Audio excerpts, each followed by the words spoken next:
Jared in Saskatchewan, you're on with Jenna and Matt. Thanks for waiting. Hello. Hey, Matt. Hey, Jenna. How are you? Pretty good. How are you? Fair to middling. Pretty good. Pretty good. Good. Thanks for sharing all that, Jenna. I really appreciate that. There's people in my family that, struggle with that kind of stuff, with depression, and it means a lot hearing when people care about it. So thanks. Absolutely. What do you want to talk about? So today I wanted to phone in and talk about, I guess I call it my old habits that are, they die hard. It's kind of hard to shake some habits. In 2018, in October, I phoned in as a theist. I didn't actually get to talk to you guys, but wow. Now, congratulations. And now I am an atheist. I had a lot of doubts, and I was actually a pastor at a church, and I had a lot of doubts happening in my life where things weren't adding up. And so now I'm phoning from the complete opposite perspective. Mm-hmm. So kind of a strange thing. It's awesome. But actually, your guys' show is, I really appreciate how you guys get people to think critically. And as a theist, when I was watching, there were so many things that challenged me, especially slavery.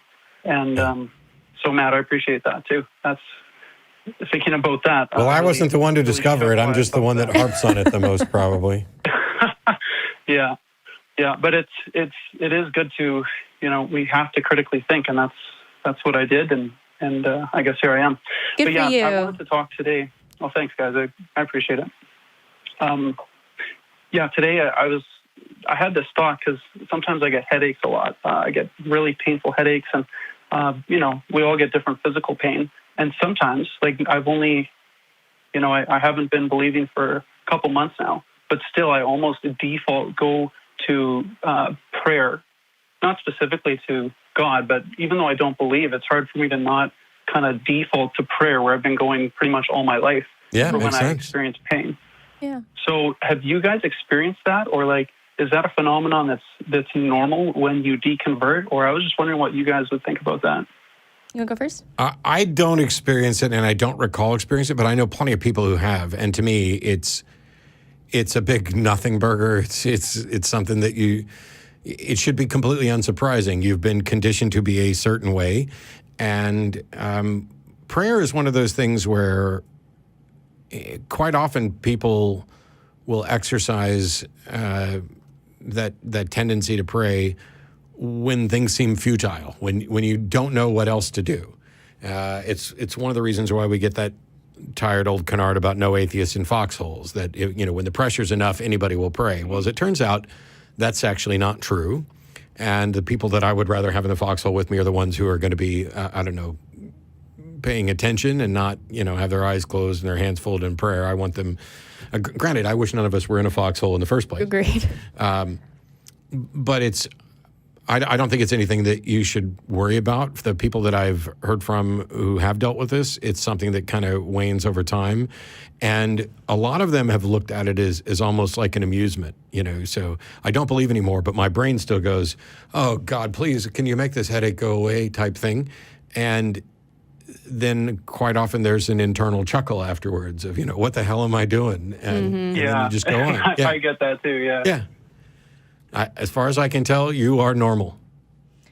Okay, because I wondered if it was this, maybe I'm wrong. Well, after all, and why do I do this so automatically? But of course, then when I really think about it, of course, I've grown up with that. That was always my automatic response. It was the mechanism I used, and it's even funny with things like, when my wife she's still a Christian, wonderful girl. It's been great being married to her, and she was thankfully really good about this whole transition. But, she'll pray at supper time now. And it's at first I was saying amen, but then I realized, that's kind of usually in the term I agree with you and let it be so, and, that kind of thing. And it's well, I guess I shouldn't say it because it's not really. No, I say amen all the time if there's something I agree with. I think that there's a time and a place for all different kinds of prayer, and there are different kinds. There's the kind that, when you're in a tight spot and you bow your head and pray, I think that might not be the right time if you're in a life and death situation.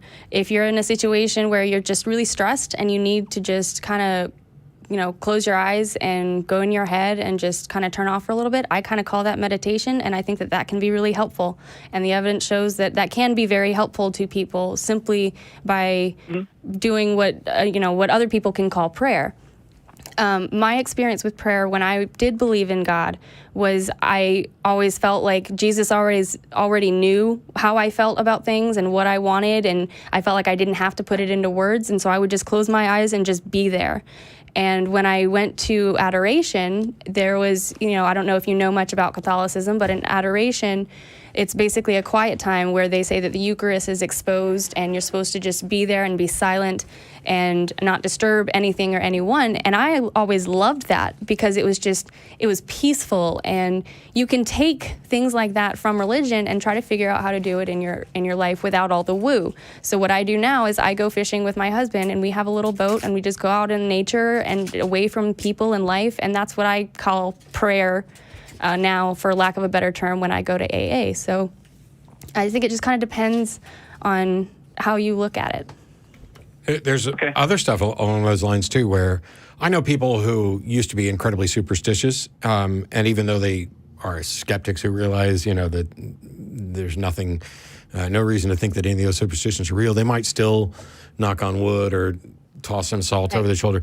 It's more of a habit thing. It's almost, it reminds me of, like, Reform Jews who go to synagogue and participate and rise up when they say the name of God, even though they don't believe it, because now this is kind of like a cultural exercise.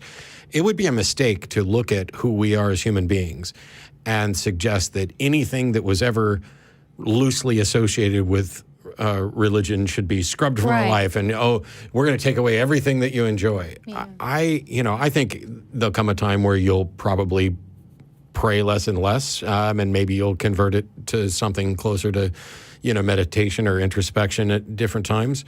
But I wouldn't beat myself up over it at all, because by and large, this was something that was done to you and you were conditioned. And to kind of go back to what I was saying earlier, hopefully this isn't telling too much on anything. I was pretty much conditioned to be hyper vigilant about my partner's needs for many years. And it conditioned me to, hey, is everything all right? Did I do anything? Did I make a mistake and I need to apologize? It put me in that mindset, which for that person might have been great, could also have been counterproductive. And it turns out it can sabotage other relationships, even though, I haven't actually done anything wrong. It just wasn't the best thing to do at the time. I view that in a similar light as what you're talking about with the prayer.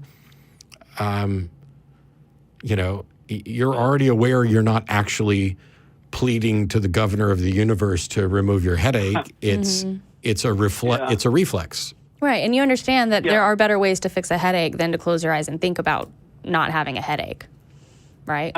Well, yeah, that's when I go to the coffee pot and get some caffeine in me, drink some water. And I can highly recommend BC powder, which is just aspirin. Right. And when your girlfriend starts praying, at the table, and she starts thanking God, well, you can thank her. Yeah.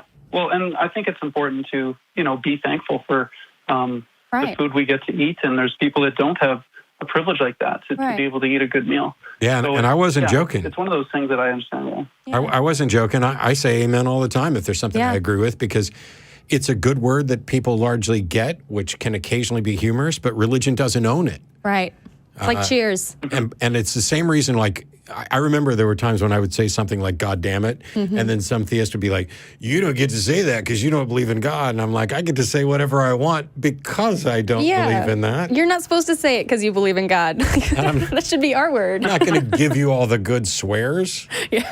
I'm keeping some of those. Controlling speech isn't a good idea. Yeah. Well, and I think a lot of it is, when I'm in my most functioning state and everything's fine, well, of course I'm not going to just have an inkling to want to pray to something that I can't believe. But when I'm experiencing pain, and it's like, I'm not, obviously when we're experiencing pain, we're not thinking at our highest. And that's when of course, I get tempted to pray, but then I think to myself, well, that's not going to work. It has, Right. or at least it appeared as though it did before. But of course, then, you get the coffee, you get the water, you get what you need, some sleep. So it's kind of an interesting thing. I mean, I kind of want to study the psychology of it more, but it always comes back to that there's no atheists in foxholes kind of argument. And I know that rationally, of course, that's not going to be a good enough argument. It's just not true. And I'm grateful that you called in with this and we took your call first, because this definitely, if not strongly, at least loosely ties in to what we were talking about before.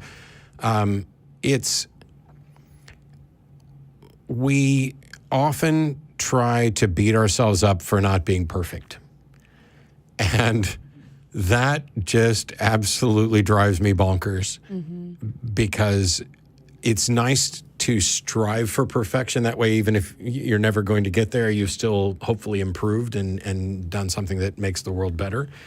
And so you're looking at this like, hey, I believed this for years, and why am I still doing this now that I know it's not the case?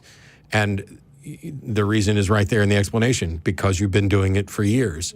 It's not remotely surprising. I didn't have that issue myself, and I don't know, did you? Not really. Yeah. Because I never really did it in the first place, because I was like, oh, God knows what I want. Yeah. And my thing was that prayer, as it was instilled in me growing up, was not about asking God for things or for help. Although I did pray those prayers on occasion. It was a different person, or different purpose. God already knew, as Jenna was pointing out. Plus, everything's going to happen according to God's will, and so the only reason to pray is just to communicate with God, so that maybe God can let you know what He wants you to do. And despite the fact that I never got any kind of clear answer on that, I went with that. Yeah. Does that help? Yeah, it's no, it helps a lot. I appreciate the thoughts, and yeah, I think you're right. I can't beat myself too much up about it, but it's just one of those things where you've been a Christian for 2 decades of your life, and then all of a sudden you're not, and you're trying to go, oh, I guess those things aren't quite the same now. Yeah. So yeah, no, I appreciate what you guys had to say, and I really appreciate you guys putting the show on, because there's people like me that were a Christian and believed with all that I could, and I watched and I had to put my logic to the test and put the Bible to the test, and I thought it would come through. But it's one of those things where applying critical thinking is so important. So when you guys talk to theists and believers, it's not in vain. You guys are doing a good thing, getting people to think critically. So thank you. Thank you very much. I'm going to give you one little tip, because having been there and having met so many people who were there, at some point in the near future, you're going to get into a conversation with someone, and they are going to accuse you of never having actually been a true Christian. That is an admission. That is an admission of defeat, and you should recognize it as such immediately. That is. Yeah, I've had that happen. Yeah. That is projection. That is not an argument. That is an assertion that they're right and cannot be wrong, and it's a complete admission of defeat on the subject. So don't ever let that get to you. Well, thanks, Matt. I really appreciate that. Appreciate it. Thanks, Jenna. Thanks, Jared. Yeah, it's you would think that, I've hosted this show for 15 years, and you would think that I would have difficulty looking back on my transition. I don't, and I would argue that the transition has never stopped. Yeah. That there's something new all the time. There's something perhaps that I didn't recognize. I'm pretty sure that in the last couple of weeks I found some leftover religious baggage that I managed to expunge rather handily as soon as I was able to. Oh crap! That I'm still hanging on to that because right. And then you kind of keep going. And that's why I think that this perspective is so much healthier from my point of view so far, is because when I was a religious person, I felt like I was always trying to be perfect and I was always failing.